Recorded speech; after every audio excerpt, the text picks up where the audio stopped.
क्या आप अपने घर को सुंदर बनाना चाहते हैं? क्या आप दीवारों पर सीलन दीमक से परेशान हैं? क्या आप नया घर बनवा रहे हैं? तो आइए हमारे पास मतलब मां शारदा एंटरप्राइजेस के शोरूम में हम देंगे आकर्षक समाधान। लाइफ टाइम चलने वाली 3D UV मार्बल की आकर्षक दीवारें। Deco star, the leader of home decoration, Sagar का शोरूम मां शारदा एंटरप्राइजेस। हमारा पता है तिली, राजघाट चौराहा, सोमनाथपुरम रोड, सागर। संपर्क करें रत्नेश जड़िया। मोबाइल नंबर 7000624396 और 9691987669। ये जो सामाजिक समरसता को लेकर आपने कार्यक्रम किया है, इसके पीछे की थीम क्या थी और किस तरीके का आयोजन रहा? सर्वप्रथम आपके चैनल के माध्यम से सभी नगरवासियों को जय श्री परशुराम। सबसे बड़ी चीज़ है कि हम सब विप्र समाज के लोग, हमारे विभिन्न संगठन हैं।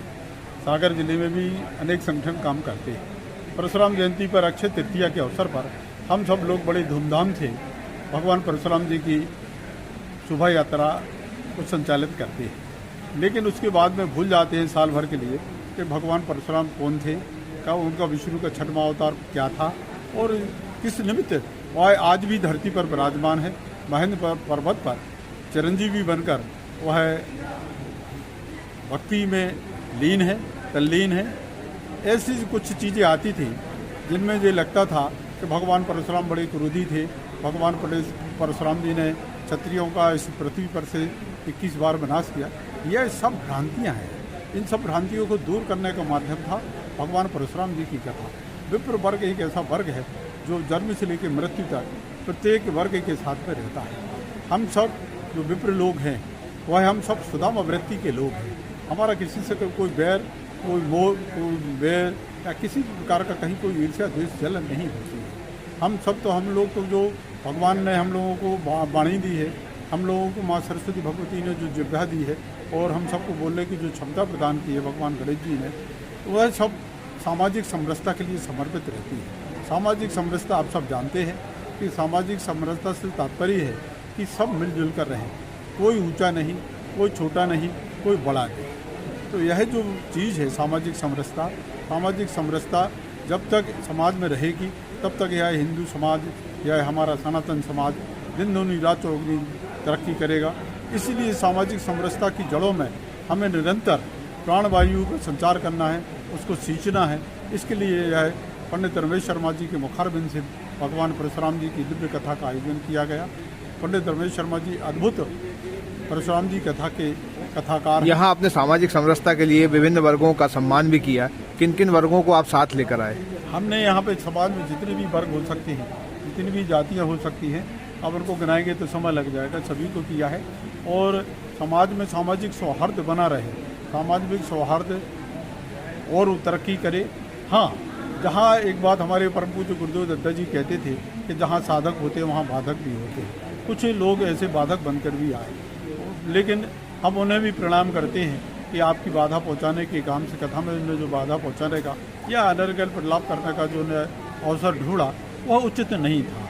बहुत अवसर होते हैं ईर्ष्या द्वेष जलन करने की, लेकिन सामाजिक समरसता के इस कार्यक्रम में ईर्ष्या द्वेष जलन या व्यर्थ की बकवास या गलत सलत फोटो डाल देना और उसमें भ्रामक प्रचार करना, भ्रांतियाँ फैलाना, यह कहीं कोई एक सभ्य समाज की या सभ्य मनुष्य की निशानी नहीं है। फिर भी मैं ऐसे साधक और बाधक दोनों को प्रणाम करता हूं और आपके चैनल के माध्यम से कहना चाहता हूं कि सभी लोग सर्वे भवन्तु सुखिनः, सर्वे सन्तु निरामया, सर्वे भद्राणि पश्यन्तु, कश्चित् मा दुःखभाग् भवेत्। सभी सुखी हो, सभी निरोगी हो, सभी का कल्याण हो, ऐसी भगवान परशुराम जी से प्रार्थना।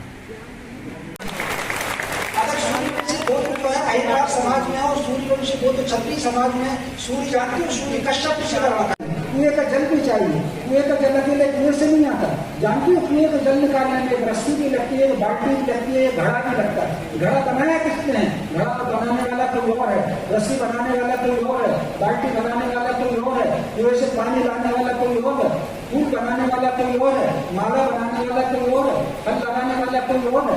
पंडित जी के एक 5 मिनट के पूजन में सत्यनारायण की एक कथा में समाज का 64% वर्ग शामिल होते हैं।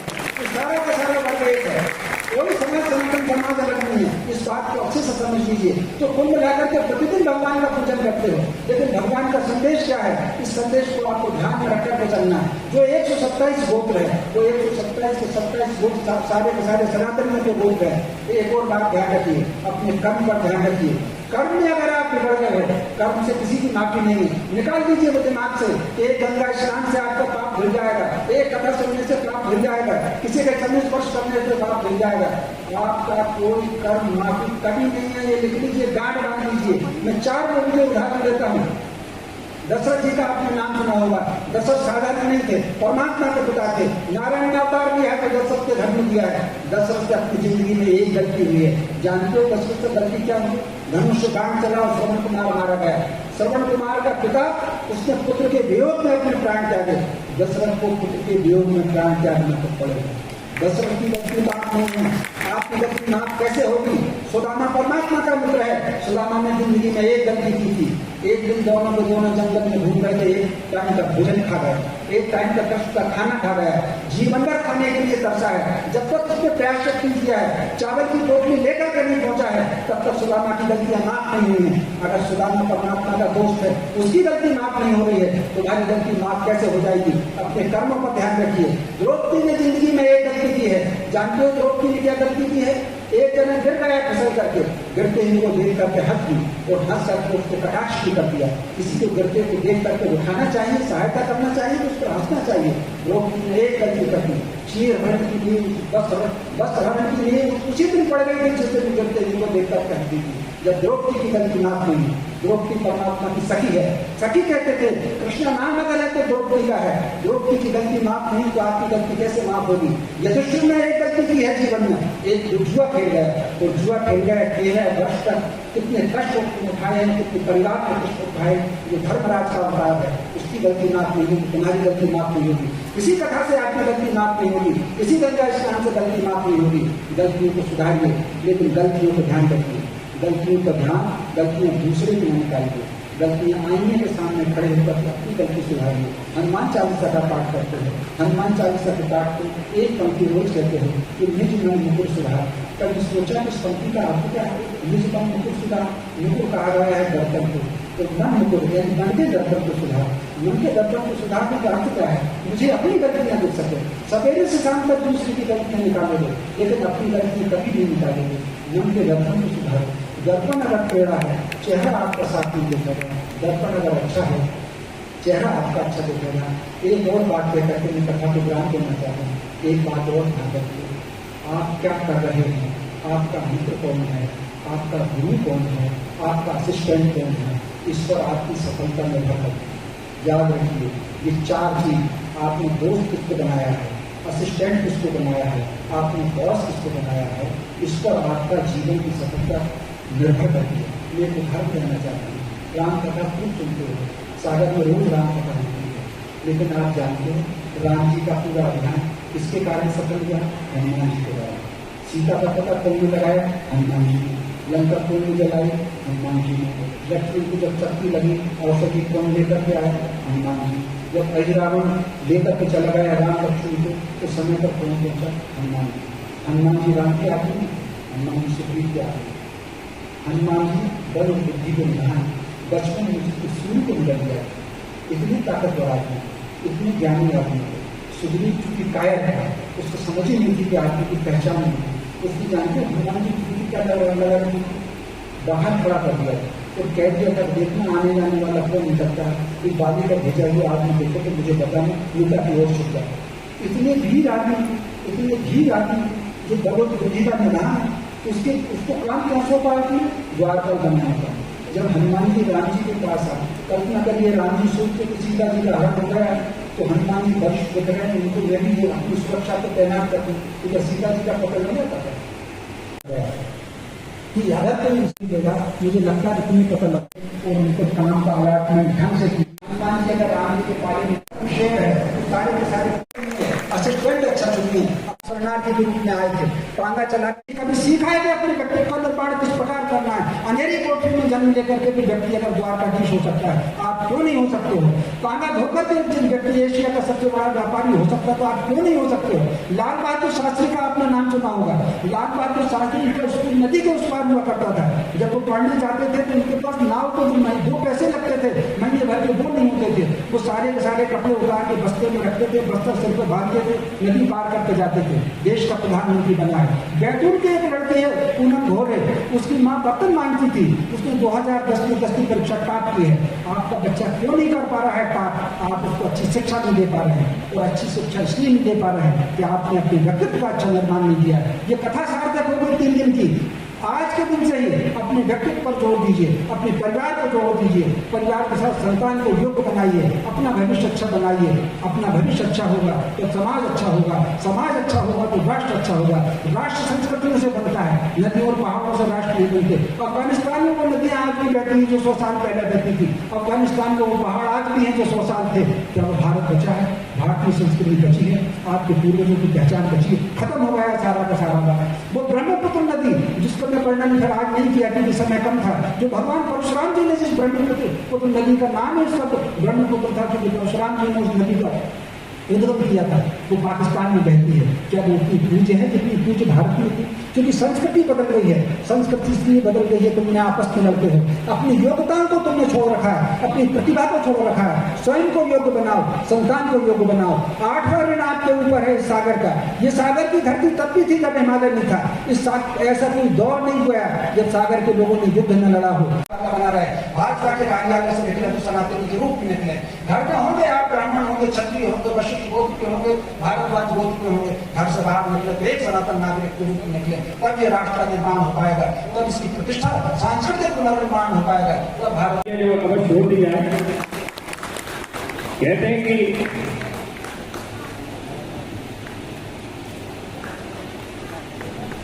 मैं चाहता हूं कि मंच पर मातृशक्ति सिर्फ समाज ही नहीं बल्कि सभी समाज के लिए सामाजिक समरसता के कार्यक्रम में आगे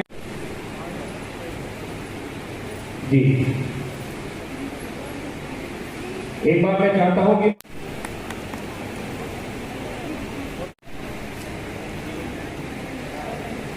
पंडित श्री अशोक द्विवेदी पंडित सिर्फ समाज ही नहीं बल्कि सभी समाज के लिए गोविंद द्विवेदी, राजेंद्र पटेलिया जी, राजाचार्य जी से निवेदन है कि थोड़ा भोजन की व्यवस्था के लिए और अपनी पूरी टीम के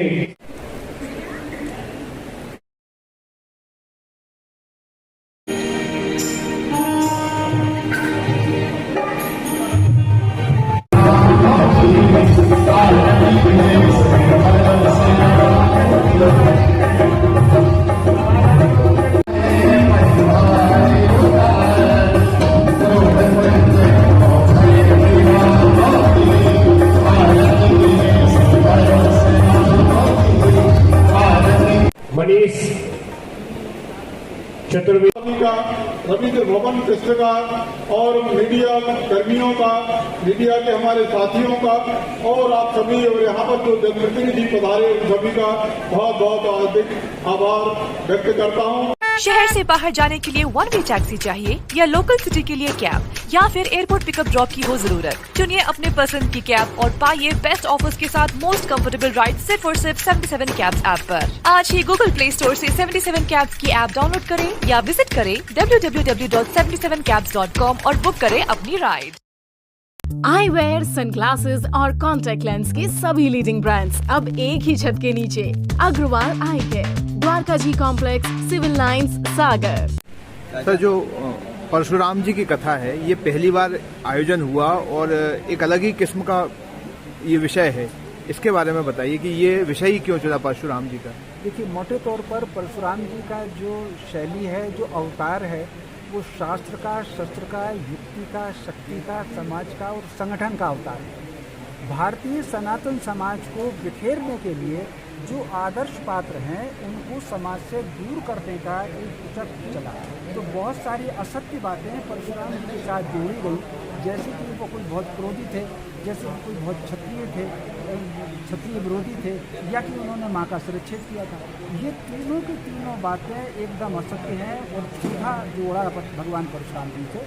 तो इस कथा में इन चीज़ों का प्रमाण के साथ तो श्रीमद् भागवत में रोष शब्द लिखा हुआ है, उसका अर्थ जो है क्रोध के रूप में किया है। श्रीमद् भागवत में छत्रम छाया शब्द लिखा हुआ है, उसका अर्थ उन्होंने क्षत्रिय कर दिया। छत्रम छाया का अर्थ होता है कि राज्यों को, राजाओं को उन्होंने हटाया। तो ये जो समाज में विद्वेष फैलाने के लिए इसलिए ये कथा की तैयारी की। इस कथा में एक संदेश और दिया कि जितने सनातनी हैं वो कोई भी काम करते हैं वो सब ऋषियों की संतान है। हमारे यहाँ जन्म और जाति के आधार पर कोई श्रेष्ठता नहीं है। जन्म और जाति के आधार पर श्रेष्ठता होती तो हम दीपावली पर कुबेर की पूजा करते हैं और दशहरे पर रावण का पुतला जलाते हैं। दोनों भाई हैं तो ऋषि पुत्र हैं। तो ये कुल मिलाकर इस कथा का संदेश देने का ये है कि भारतीय सनातन संस्कृति की सत्य को समझें और पूरा समाज एकजुट बने। वो आज उसको किसी भी रूप में जाना जाता हो, लेकिन वो सबके सब ऋषियों की संतान है। तो सबके सब यही स्थापना जो है भगवान परशुराम जी ने की थी, यही कथा में संदेश आया। एक और सवाल पूछना, जो समाज में अभी चल रहा है, ये जो बहुत ज्यादा डिवीजन चल रहा है वर्ग में और जातियों में, हिंदू मुसलमान कर रहे हैं, इसको आप किस दृष्टि से देखते हैं? मतलब चूंकि समरसता की बात यहाँ हुई है। देखिए, कुल मिलाकर के ये जो डिवीजन का षड्यंत्र है ये अंग्रेजों ने किया। भारत में किसी प्रकार का कोई बंटवारा नहीं था।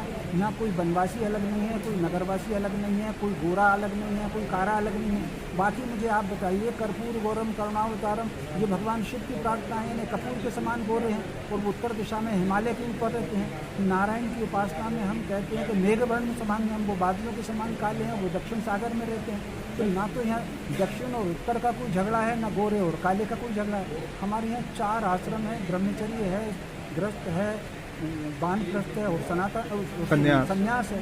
उसमें से 3 आश्रम हमें जंगल में रहना। सारे विद्यालय, सारे चिकित्सालय, सारे अनुसंधान केंद्र जंगल में थे। ब्रह्मचर्य के लिए सारे के सारे लोग जंगल में पढ़ने जाते थे। राजकुमार भी पढ़ने जाते थे। वानप्रस्थ में जंगल जाना और संन्यास में जंगल जाना।